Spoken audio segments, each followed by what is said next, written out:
Here we go. We got another Down and Back Live this week. As you can see, we've got PJ Sarro here with us, Octane pro player, and you may have seen him on TV this past weekend on NBCSN as part of the All Forces Championship tournament coming up just short. PJ, it was a tough one. It was. It certainly was. Those Border Patrol guys from Arizona threw very well in that final. Yeah, so we'll get into that in a little bit here, but what have you been up to this last little bit? We were back on a show a few months ago talking Octane bags, but what's been on the stage since then? Living the COVID life. I play cornhole in my backyard and basically been sitting at home, playing a video game, trying to keep myself busy. Yeah, I wouldn't mind if they actually called it a cornhole video game. It'd be so much better than trying to do deck rounds alone. It is, which is weird because there's one of our weekly bars that we play at. They actually have a game probably from, it looks like in the early 90s. And it's like that bowling game where you roll the ball or the golf game. They have a cornhole one. Oh, yeah? It looks like it's been sitting there for like 25 years. Well, maybe they need to redo it. Try to figure out how to get it going again. Oh, it works. We're not very good at it, but it works. Well, I guess it's a good thing that you're better at playing live then. Yes. Yeah. So we'll talk here. I guess we'll get in with the All Forces. So talk to us about your route going through that to get to that final. So the Armed Forces tournament was teams from the U.S. Army, U.S. Navy, U.S. Marines, Air Force, law enforcement, fire, and Border Patrol. So basically all your first responders and military could play into it. It was supposed to air back in May with us playing the whole tournament fully on I believe it was the USS Intrepid, the Warship Museum in New York. But obviously COVID hit, so they had to cancel that. And they were shooting off ideas back and forth, I think, behind the scenes with USA Cornhole of what to do. So they decided on doing 3 qualifiers. And any of those branches of the military or first responders could pair up. And the first 3, they labeled the red, white, and blue qualifiers. So one was red, one was white, one was blue. And you throw 2 deck rounds by yourself, or if your state was open, you could throw it with your partner there, videotaping you, and then swap. And they took your best score. So they took my best score and my partner's best score, and you add them together, and there's your score for the qualifier.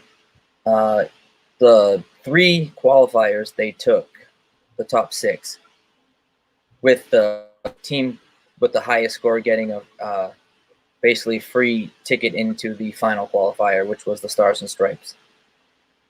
So we got lucky enough and we won our qualifier.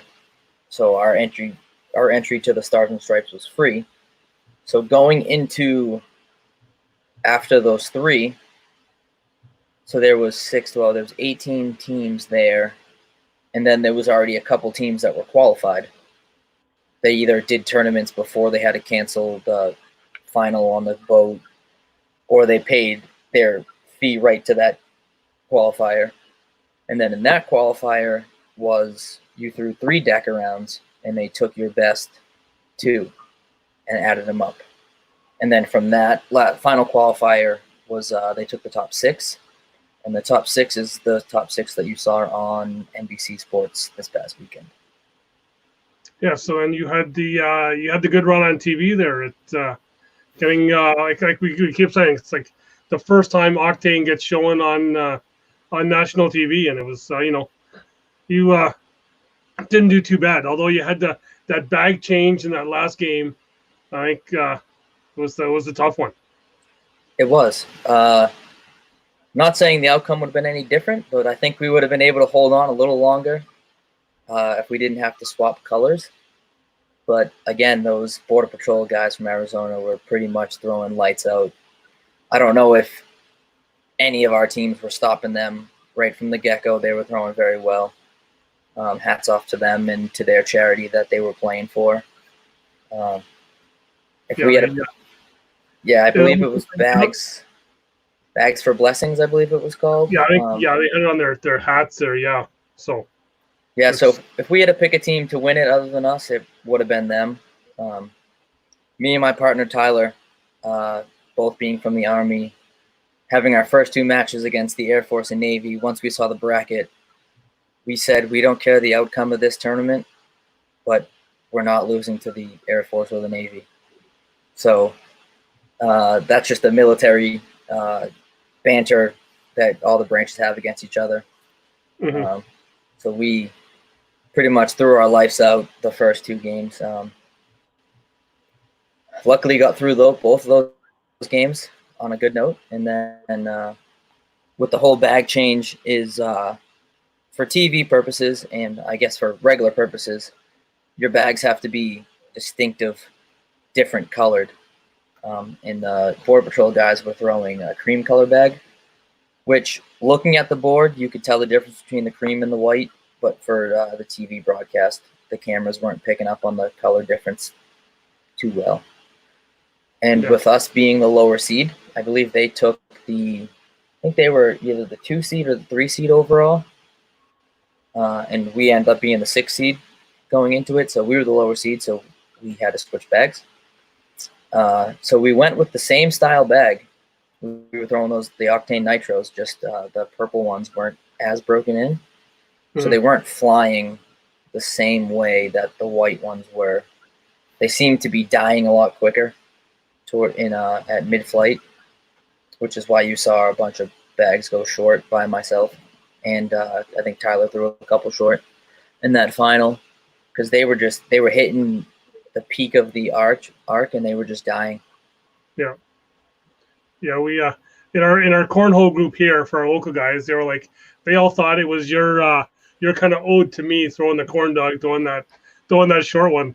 But that was like my first thing on national TV. But that was the same thing that my dad sent me a text message. He said all my friends were like, wow, he threw like 3 or 4 of them short. He never does that.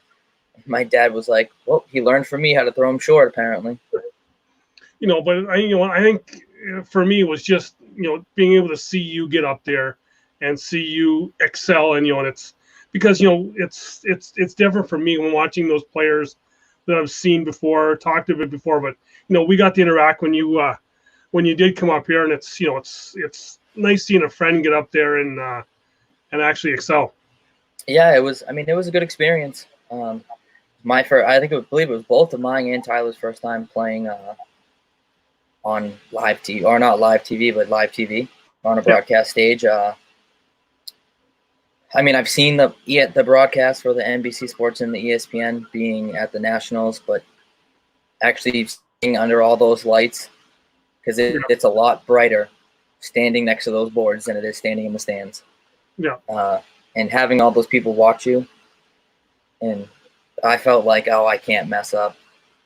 And then when I messed up, I was like, well, everyone watched that, so I'm gonna end up doing it again. So, well, I guess with you're the hockey player as well, and with hockey you can go and slide off onto the bench if you made a mistake, but there you're standing, you're right there.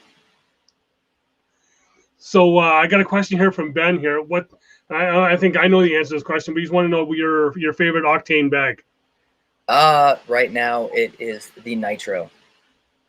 I turned away from the whole shots when I was up with you guys, and I got the Apex, the Beaver bag Apex ones. Yeah.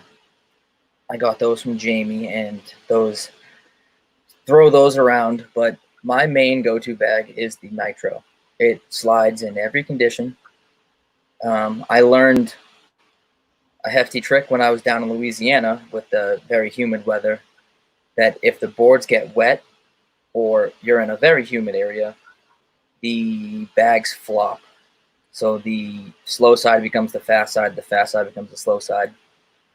But up here in the Northeast, I haven't ran into that issue yet, or at any of the Nationals, I haven't ran into that issue yet. So the Nitro plays pretty true to exactly what Matt has them stated at.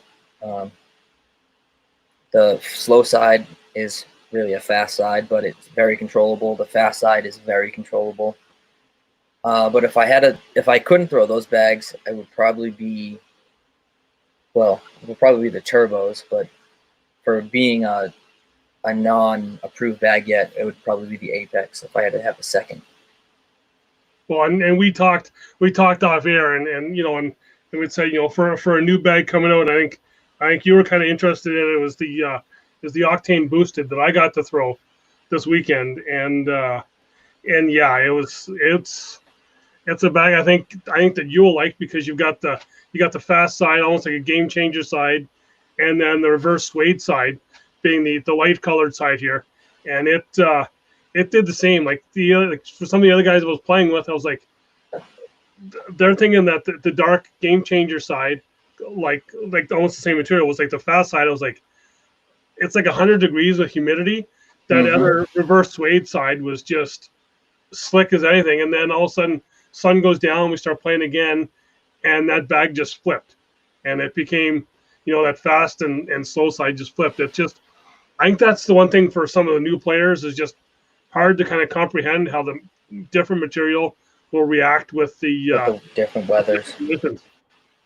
Yep, I am very excited to get those boosted bags in Friday. I'm probably gonna go right from the box to the board with those. Oh, and I did these actually, Matt. I was away camping, and I had left on Thursday during the day, and Matt had messaged me and said, "Hey, your new bag's ready," because I was over at Jamie's playing at the JC Cornhole, and he had these bags there that I'd never seen before, and I'm like, "What bags are these?" And he's like, "Oh, Matt just dropped them off. I don't know what they are." He said, "Here, take some bags, throw them." So I threw them, and I was like, there's no kick to these bags. They were, and they were actually going in the hole for me, which is surprising at times. And so I was like, I messaged Matt right away. I was like, "What are those bags?" He's like, "Oh, they're the new boosted ones." I was like, "I need a set." So like I said, I was away on Thursday. He messaged me, and I was like, "I'm coming home from camping.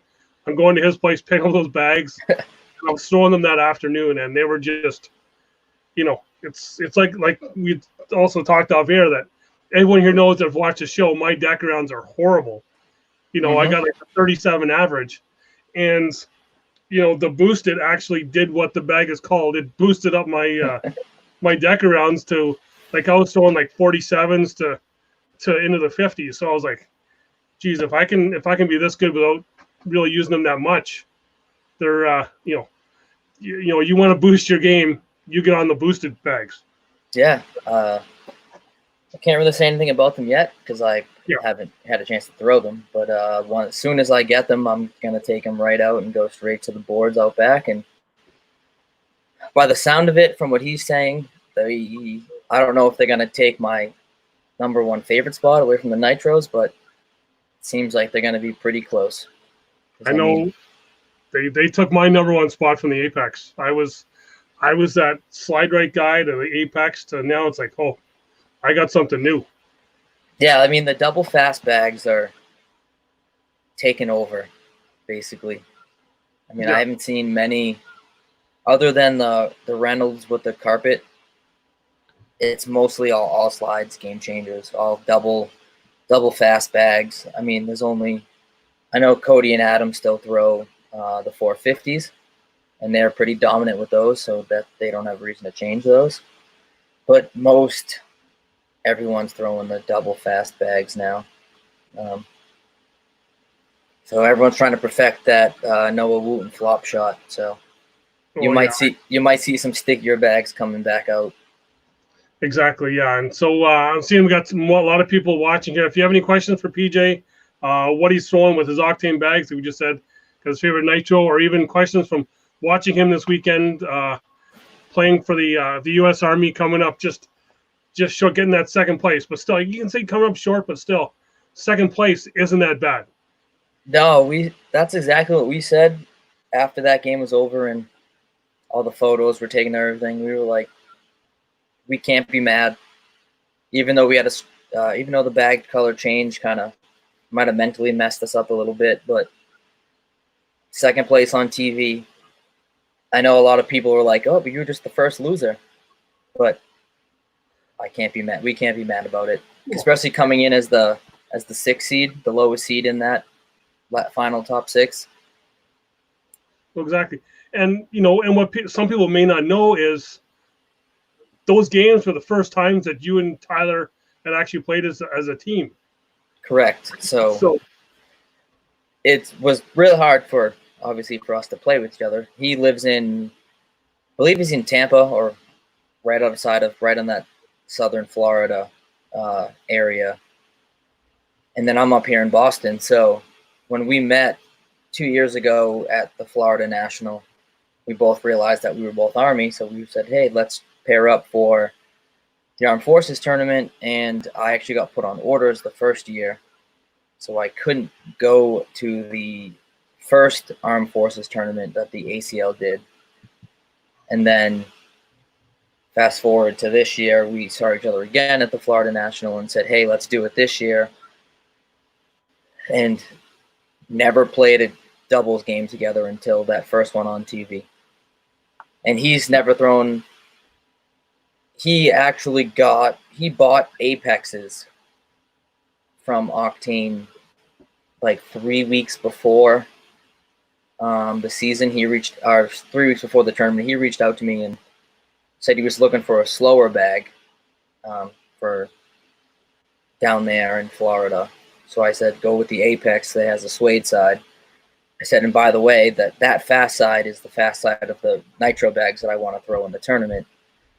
And then he basically just asked what the nitro was, and I said, it's the closest bag to it is probably an all slide. So he was like, perfect, I have all slides. So he just practiced with all slides the whole time. And then he didn't throw my Octane bags until the morning of the broadcast. So we never played a single game together, and he didn't throw those bags until about 3 hours before we started on TV. Well, see, and that's the thing we always talk about with with partners is that it's that chemistry that you've been together and kind of what each guy can do and that, but you guys are right in there, kind of like you said, you've never played before, you don't have that chemistry and gameplay. That's what makes it, I think, even better that that you guys had that result. Yeah, there's definitely a chemistry with the game. I know a lot of these big name people and their partners, some of them can easily switch in and out, but I know a lot of people that play together for years and years, so they know exactly their teammates' strengths. So they know if they have a mental breakdown and mess up a bag, they're like, oh, my partner will pick me up. But with Tyler and I, we didn't know each other's strengths and weaknesses. So there was a couple times he told me to lay up. So I just listened because he has a better view of the board than I do. Mm-hmm. But everyone back home was like, he should have let you shoot the airmail. You can hit most of your airmails. And I was like, it's completely different when you're under the big screen and the big lights. I was like, you don't want to, especially playing the 12-round games. If you throw an airmail and miss, and they get and then you're already down 3, they put them all in. And, yeah. I mean, 3 is not terribly hard to come back for in a round game, but if you miss 2 of them, that's 6 points right there, and 6 points is a big deficit in a 12-round game, 10-round game. Yeah. Yeah, so like all those other guys that were in that part of the tournament they'd already all played with each other before, so it's like they're like a regular partner, and you guys are going in as a blind draw in a big final tournament. Yeah, some of them. There was a couple. I believe the Air Force team never played together. The other Army team, I don't think ever played together, but I believe like the Border Patrol team, I think they have, and the Fire team definitely has. But so there was a couple teams that never played together and a couple teams that have. Overall, was a great experience in and out. Tip my hat to Kevin Warner, the head of USA Cornhole, put on a great show for everybody. And even though he was sick, so he didn't want to come get us all sick, so he was watching virtually, and it was definitely a good experience for the first time being on TV. Yeah. So that wasn't the only tournament that went on this past weekend. You were part of the other pro tournament that was there. So your regular partner Richard Bushway out of Boston area too. How'd you guys do with that one? So singles was Friday morning. I actually don't know how he did in singles, but I went 2-2 again, so I figured out that I haven't lost a step since COVID hit. I did happen to take down a big name, and so that was a kind of a confidence boost. And then in doubles, we did not do too hot again. Could have been because we haven't been able to play with each other since basically the Florida National back in January. So we haven't really had time to like gel and mesh our issues that we had in Florida. We really didn't have time to play with each other. So hopefully in Rock Hill in a couple weeks at the championships, by then we actually have a bunch of places opening up around here that we'll be able to throw at, so we can work out a little bit of the kinks of what to do, and looking for our first pro doubles win.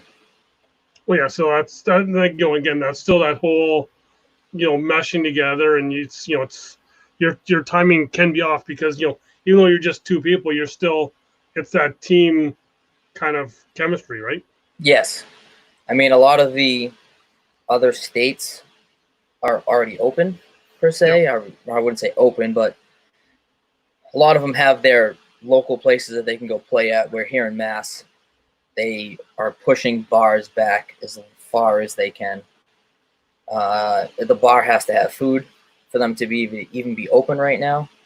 And I think this past Monday, they just allowed so many people inside. It used to just be all outside. And we all know that playing cornhole outside is a complete difference than playing inside. Oh, yeah, for sure.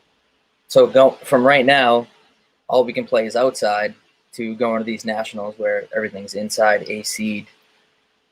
Boards are pretty much, if the boards aren't near a door, they're perfect sliding-wise and fast. And you put them near the door, they get sticky. So it's a complete different ball game. But yeah, so the one thing I heard out of your area, Boston area, kind of thing is the one big game changers is there. Is that anywhere near you? Are you able to head over there? So I have not gone yet. It's probably about 35, 45 minutes from me. I just haven't had a chance to get from being down in Philadelphia. I just gotten home.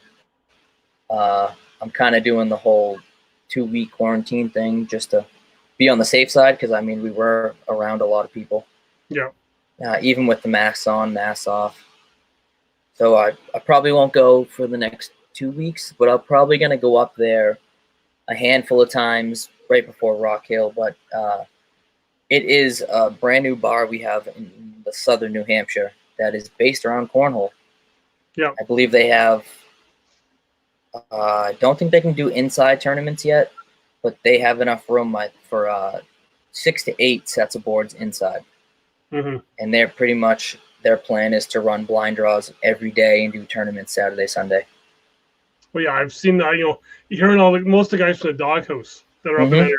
They all go and play there. So I've been hearing it from them just how good it is. It's like, you know what? I wanna do what you did. I want to make that 8-hour red eye drive, I guess, down there just to check that place out and just kind of see what that's all about. Yeah, they did. It looked really nice from the pictures. They did a really, really good job with the architecture, setting it up so they could base it. Basically, it's a sports bar that is based around cornhole, but at the same time, there's enough TVs that it can still be a sports bar if cornhole ever, which we're on the uprise, but if it ever fell, they wouldn't fail as a business. But I think right now all their blind draws are outside. I know a couple of our leagues, or not my personal league, but a couple of the leagues in our area, are using their summer venues right now, and if they get rained out because they play outside, they're moving their insides to Game Changers. So there's enough room for leagues. I know the infamous 603 Cornhole League. I believe they're using that as a backup, which would be interesting, with 120 teams packing in on 8 boards. But that place looks like it's going to be. It looks like it's going to do very well. I know that they had a little bump in the road a couple weeks ago where the health board shut them down for a couple days, and then they got the pass to reopen the cornhole part of it. But from what I hear, they are getting good turnouts every time they do a blind draw right now. Yeah, I've heard it's like Scoreholio is set up on every TV there. And it looks like there's a TV at every board. Yeah. Just from the pictures, I don't know if those pictures are old and they did it, but I believe there's Scoreholio on every TV in the cornhole area. So yeah, you kind of can't miss your game, or you never not know what the score is. Yeah. So I'm seeing we got Mark Taft in the chat. We've got Ben's in the chat. I've seen Steve Pohl has just come in. And yes, Steve, we can't get back. Actually, I know Steve is at work right now, working hard, watching what's going on here. But next time you can come up here, PJ, you'll be going over to Steve's new cornhole court, I guess we can call it, that he's made up in his backyard. It's like a big, almost like a deck that you have to step up on you, and you're in the limelight there at his place. Oh, I will be. We're planning on coming back up. I guess I'm kind of just waiting for the borders to open up. Yeah, I hear that they might not open up until next year. Well, that's like we've been told July 21st. And I was thinking, well, maybe I might go down and just kind of make an appearance at the Make-A-Wish tournament, I believe it is. That's down in Connecticut. And but now it looks like we might be staying close. I know the Team Canada, as it is, we've made a decision. We're not going to be coming down to Rock Hill just because we've already all had to do the 2 weeks quarantine after Cleveland, and we'd have to do it again, and it's a little rough. But yeah, when you come up here, Steve's got. We'll say that Steve made it, but I did see pictures of him sitting in a lounge chair with a beer while his daughters were busy working, but we won't say that he didn't do anything. But I guess you can say that he did a bit. But yeah, that would definitely be fun to play on. I've seen some crazy court setups in people's backyards, all the way from Tanner Halbert's. He's got a deck that he can fit 3 sets of cornhole boards on. To I saw a girl I think she's in Kentucky, Tanisha, who's she's a very well name in the ACO world. Her whole backyard is based on cornhole. She just finished it. So I would have to give her a show because she's done a lot for helping me promote this show with her group, Addicted to Cornhole. Oh yeah, it's probably one of the biggest ones, and I know some people complained in there that their posts in her group have to wait like a couple days, but she's been on fire with mine. She gets mine out there approved and helping me with this show. So she's a big help with growing this.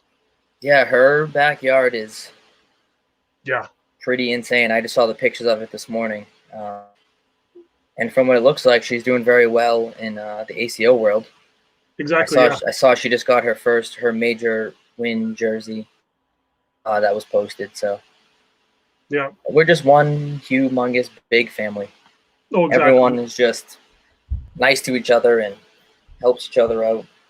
Well, exactly. Like I coming up for the Friday show here now, I've got talking about a family and supporting everyone is I don't know if you've got to see it. We've got Brian James Schramm out of Detroit, who's kind of been back and forth with Detroit and Vegas country singer, who's got his song out, and the whole cornhole community has been sharing that like crazy, and it's on his YouTube feed. And I went and I looked, and he's released about 8 other songs as well. And all those other songs have 30 views, 40 views, and his cornhole song "Beer Bags and Boards" has almost 2,000 views. So it's it's I had a great talk with him. We'll have to share that song in all of our groups. He'll probably have 200,000 views on that song. Oh, exactly, and you know what? And it's I said he was saying he's a country artist, but he's got like that Eric Church kind of hard vibe to it. I was like, it was great. So he's on the show Friday. We talked about that, and he's like a name dropper for him. He's been with like Kid Rock and Uncle Cracker, and it was like, oh, okay, just bring them into the cornhole world as well. Yeah, get them all in. I mean, we had to do for that broadcast. We had to do a mini. I guess you call it a mini interview with the broadcaster from NBC Sports. Just asked you. We had to fill out a form of like fun facts about you, so they could fill time in while we were playing, or. And he came right up to me and he was like, PJ, and I was like, yeah. He was like, how do you know Chris Ferreira? And I was like, he did a lot of charity work with us. He goes, oh, I went to high school with him.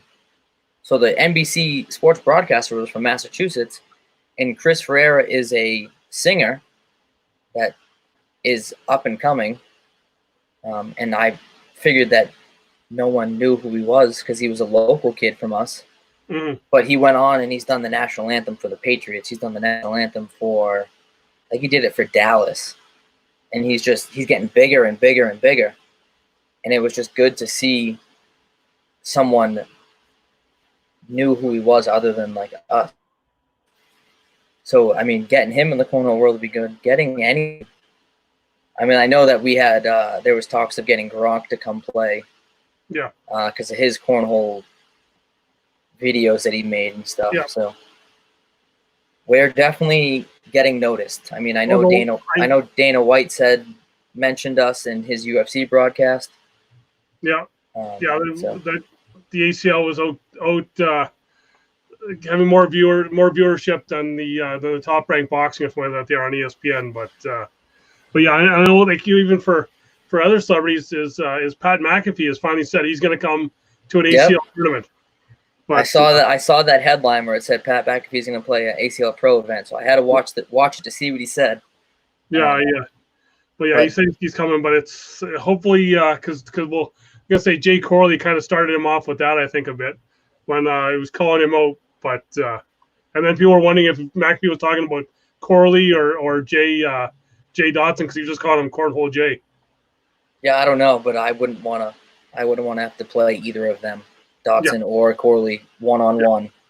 Luckily, I haven't ran into either of them in the pro doubles or pro singles. But if I was just a regular cornhole player, those are two players that I would not want to mess with. I've already told Jay Corley the couple times he's on the show here, I was like, I'm happy just to talk with you. And Dotson, I was happy just to watch him play the few times that I did. Yeah, they're both. And to talk about the cornhole world is when I was talking with Brian James Schramm that he got, he was new at the game, but then the guys of Blue Collar Cornhole in Michigan there, they all kind of took him in. Just Shemmerhorn, Stephen Ochoa, Chaz Tower out of Blue Collar. It's like it's the way everyone is. Like you were the same way when you came up here. Those new players, you go out of your way to help them out, which is great to see. That and some of them are destined to beat us. Because I know there was a couple up when I was up there with you that they just wanted to play side games left and right. They're like, we're going to beat you one of these games. Yeah. And then that one guy will remain nameless that lost 21-0 after he thought he could take you 21-0. That was a good game. I threw well that game. I mean, he didn't throw bad either. Yeah. It's just one bad bag here loses momentum. But it's definitely, the game's all about learning from each other and making people feel comfortable here. Because if you get a new person that comes in and you're sitting there with pro status and you beat them 21-0, what's them gonna? They're not gonna want to come back. Yeah. So at least if you give them a little pointers or here and there and say, I'm gonna try to do this bag, and at this scenario you should try to do this shot or do this, and help them. They're gonna be more comfortable and they're gonna want to come back. Yeah. that's the main reason why the cornhole world in general is just so getting bigger and bigger, basically daily. And it looks like the whole COVID thing isn't knocking us down at all.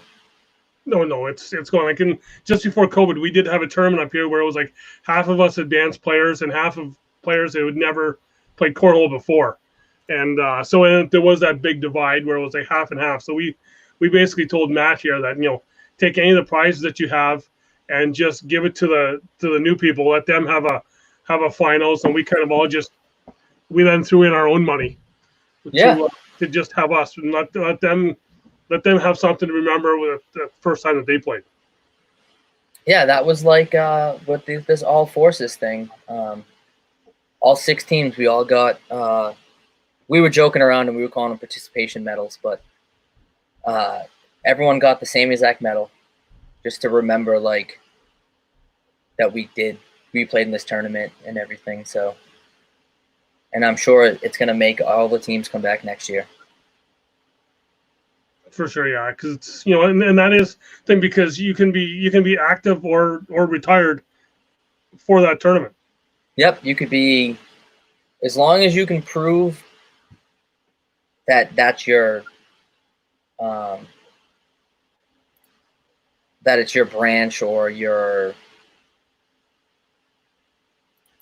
whatever, however you want to put it, your law enforcement, fire, as long as you can prove that you work there, whether it was be with an ID or in the military, your DD-214, you were fine. But we did have to prove it before we played in the final qualifier. So that you can't just say, oh, I was a cop and go play, or I was a firefighter. Yeah. You actually have to prove it. Yeah, and it's, and then like I said, I think last year with it being at Cobb's, we were able to, I think there was a couple of guys from up here actually went down to play. They didn't do too well in it, but they they tried because they had to pay it again because we didn't have any qualifiers up here, right? But it's just it's not just, you can call it the U.S. Forces, but if you're still outside of that, there you can still show any ID and get in. Oh yeah, that was definitely. I mean, America pretty much adopted Canada anyways, so you're pretty much one of us. Yeah, we try. Well, we're gonna pass you guys in cornhole at some point. It just might not be in the very, very near future. But then speaking of Cobb's, you're gonna be going down there. But what's you were probably there to witness that epic game, Noah and Jamie Graham on the weekend there, their singles match. Yes. But can anyone, Jamie, Noah did get the better of Jamie, but do you think anyone can actually stop Jamie? Because he seems to be on fire. He definitely is on fire. This year was the first year I've ever watched him play. I mean, I've seen videos when he was in the juniors and the ACO and in the ACL coming in the advanced division, but he is just one of a kind. I mean, I've gotten the chance to play against him twice in the college subway series that they did. We went down there to do a tournament for the pros. They did like a pro-am type of tournament, and I actually had to play against him. And he doesn't miss very often. No matter what you do, you could stick a bag in front of the hole, he's going to go over it, flop over it, spin around it, or push you in with him. Very, very dominant. And I know from talking to Noah's been on a mission the past year or two to be the best. And I remember him saying, he got interviewed by somebody. I don't remember who it was, but he basically said he played a cornhole game and got his ass kicked. He lost bad, he said. He said that will never happen again. And he went home and practiced 8 hours a day until he got good. And then I think it was last year in Florida, or it was last year in Florida when we were all still in the advanced division. He said, I'm going to win a singles national one of these times. And he basically just went on a mission, and I don't think he was getting stopped by anybody this past weekend. Yeah, and when you talk about practice courts for home, he's got that. It's either if he doesn't put it on the board, he's putting it in the water because he's out on the dock. That's what we said. People kept asking us or asking me when they watch it. They were like, "How are these kids so good?" And I basically said as a joke, I said, "I don't know about Jamie where he practices." I go, "But if Noah misses a bag off the board, it's going in the water because he plays on a deck. He plays on a dock." Yeah. And they were like, "What?" And I was like, "Just go watch one of his videos and you'll see he plays on the side of a dock." Yeah. Which I guess if you don't want to go swimming or lose bags, that's a good place to practice. Yeah, and he's the one guy that I'm not sure if we talked about it before the last time you were on, but the ghost cornhole thing is he's the one guy that's been able to transition into the ghost cornhole, into just the deck rounds, to then playing live and not miss a beat. It's just been, everyone else has kind of had that little bit of a stumble, but he just certainly a stumble. He hasn't had that at all.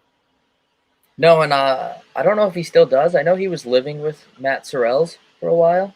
I don't know if they're still roommates, but there's another amazing shooter that they could have games against one-on-one, and the behind the scenes that we didn't see for Ghost Cornhole. But he is definitely, him and Jamie both definitely did not miss a beat coming from the Ghost Cornholes and the deck arounds and going right into live games. So, and then talking another young player is that you got to see play again, but he's won the last two doubles at nationals, at the last two live nationals at least, is McClellan Malone. They're just kind of been, unfortunately, you see McClemmon's been around for a while, right? I'm thinking that he was older than what he actually is because I seen him down in Cherokee a couple years ago, but he's another guy he's not 20 yet, and he's just taking people down. I actually had to play against him in the pro blind draw this past weekend, and I've never seen someone throw so hard in the bag just work for him. It just sounds like he's going to throw the bag 100 miles an hour, and it just goes in every time. And we met Kyle. We met Kyle 2 years ago. He got paired up in the advanced blind draw with one of our buddies.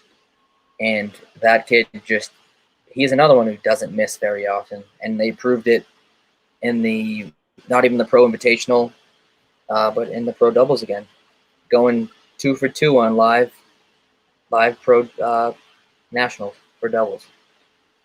So that they might be, but then you have all these teams. You got the Canberra and Baldwin. They put on a show in the pro invitational. Yep. I think Baldwin blacked out and just couldn't miss because that 38 out of 40 and 19 out of 20 in the final game that's the Baldwin that we all know. Well, I think that kind of reminded me of him back when he won his singles final. Exactly. In Turkey, that just it's that zone that he gets in, and it's just, it's just scary.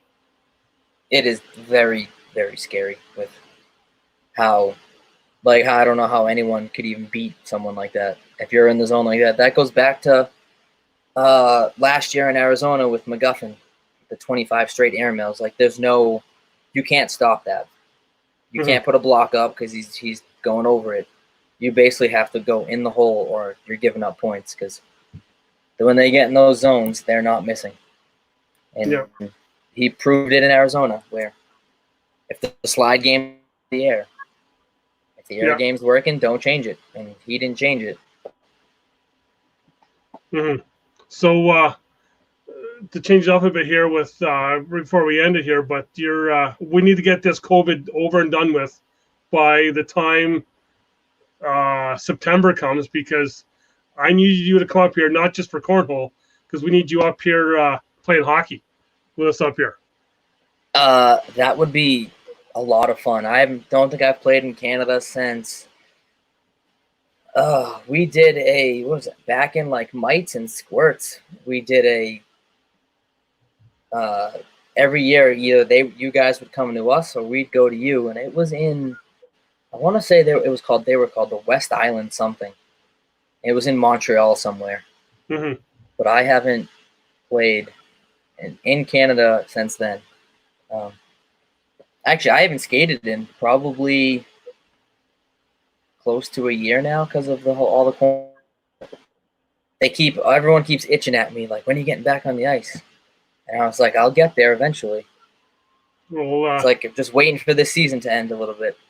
Yeah, if you you have to bring your stuff up the next time. We'll get you on when you're playing. We'll do cornhole and hockey, and maybe even put the boards on the ice, and we'll do a little cornhole. I was gonna say we could do the cornhole on the ice and see who can stand up the longest.